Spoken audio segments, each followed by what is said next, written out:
What's up, everybody? Welcome back to the Metronome Madness League. We are back with the Sin City Cyndaquils and the Heavily Heatrans with game number 2 of their playoff run in round 1, seeing which of these two teams can move to the semifinals. We have the Cyndaquils, of course, starting with their Durant again. They're going to start off with a blue flare. Very strong move to start off with. It was a critical hit as well. And a burn. Oh my goodness, what a way to start this match. The Heatrans are gonna want to retaliate. They use a Luster Purge. Of course, that's gonna be resisted, I believe. I don't know if that's gonna do a lot. I stand corrected.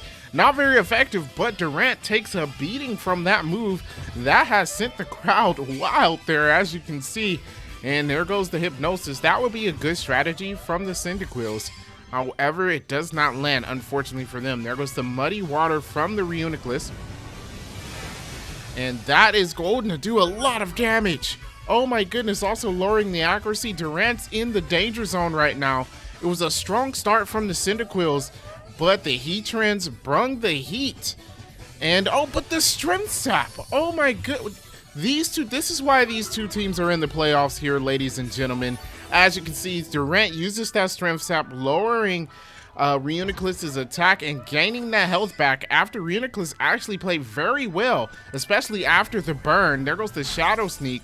That's not going to do a lot of damage. Unfortunately, they expected Durant to only have a few HP left, so that threw a wrench in their gears there. There goes the Sword Stance, and that's not what you want to see from the Durant right there. Oh my goodness, if I was the Heatrans, I would be a little bit worried about that attack increase from that Durant. They're going to go ahead and use a foul play. Very smart move. Is going to use Durant's raise attack against it. And yes, there it goes. Durant is below half health once again. There we go. The burn also hasn't really mattered. Forgot, Reuniclus has ability where it's not going to lose any health from that. However, its attack will still fall. The Fire Lash, though, lowering defense and puts Reuniclus in the danger zone. Oh my goodness, here comes the smoke screen. That's going to be the second accuracy drop on the Durant. We're going to have to remember that, as Durant may start missing some moves here in the future. Reuniclus now, I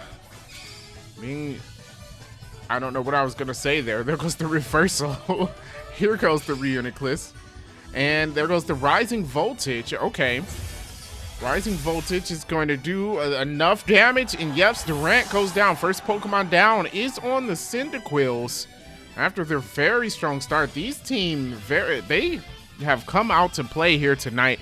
As we can see, the Grapple Lock is going to be the second mon on the field for the Cyndaquils.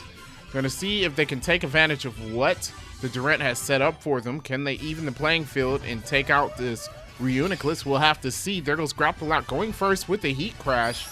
That might just do it, I would have to imagine, and it does. Reuniclus will go down right there. This is a very, very evenly matched battle here, folks, and we're in for a very entertaining match between these two teams. There goes the Darmanitan on the Heatrans. Everything is on the Heatrans right now. They need a win here. If they don't win, they are out of the playoffs, and they're going to fight to get that spot. Here comes the Extreme Speed. Grapple Lock taking a good amount of damage from that. It's not faster than a Darmanitan, unfortunately. It uses Horn Drill, and it's going to miss. We've seen one hit KO move land in the playoffs, and they're trying to land another one here. Fortunately, it doesn't work. There goes the Acid Armor. Darmanitan going to raise its defenses. Not a bad look. Here comes the Grapple Lock once again. And it's going to go ahead with a court change. Unfortunately, there is no fields out, so the court change is not going to work. It's a wasted turn for the Cyndaquils. They're giving Darmanitan an open opportunity. It uses Razor Shell.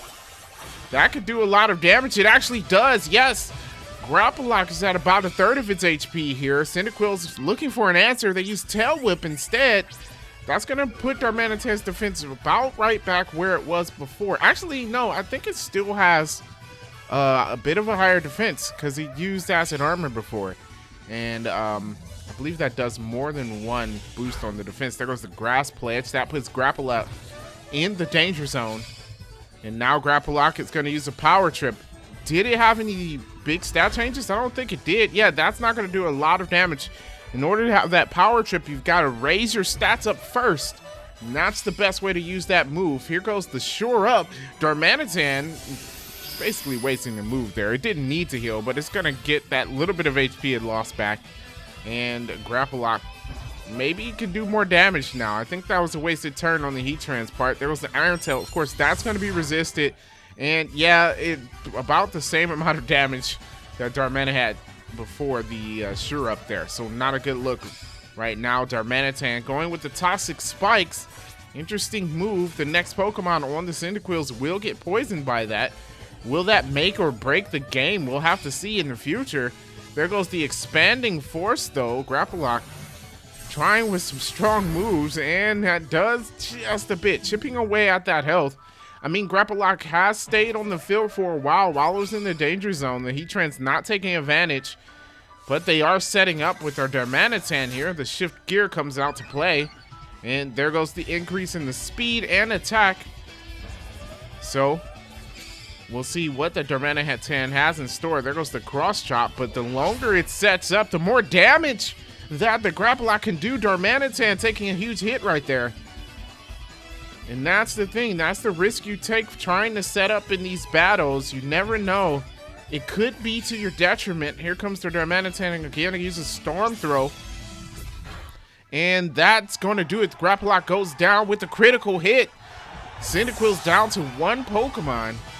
And that Pokemon's going to have to do all the work for its team. Has two Pokemon to get past. Darmanitan has quite a bit of damage, but it's still above the danger zone. There goes the Ferrothorn, of course, not affected by the Toxic Spikes because of the Steel typing. And forgot about that. Here comes the Stomp. That's going to do a little bit of damage, but Iron Barbs, got to avoid those physical hits on this Ferrothorn. It is very dangerous. Iron Barbs doing a little bit of damage. There goes the Leech Life. Believe that's going to be resisted, but it will heal back up the Ferrothorn just a little bit. Darmanitan in the danger zone now. 8 HP left. Here comes that Darmanitan. And it's going to go with the Roar. Oh, it fails, of course, because the Cyndaquils only have one Pokemon left. Roar won't work. There goes the Leaf Edge. It's a resisted move, a weak one at that. That is, I think that's throwing salt in the wound there. Being defeated by a Leaf Edge, that is not a good look for that Darmanitan. It's got to be angry about that. But here comes the last Pokemon. It's the Mantine. Mantine versus Ferrothorn. And this is the home run stretch. Will the Cyndaquils pull out a sweep and move on to the semifinals?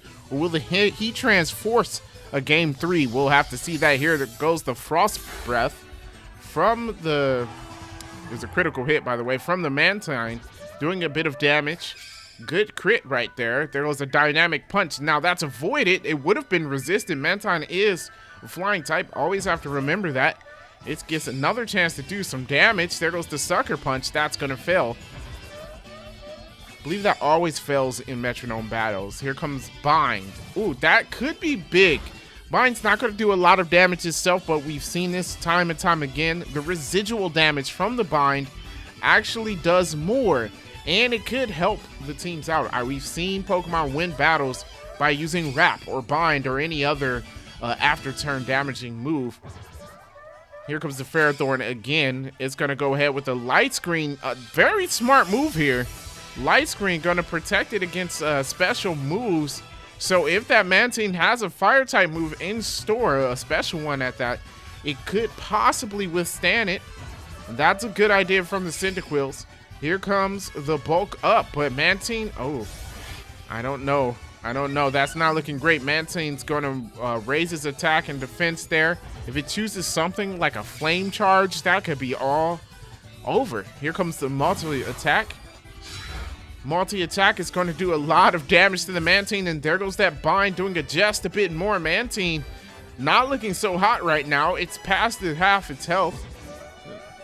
And here comes the Mantine again with an Assurance.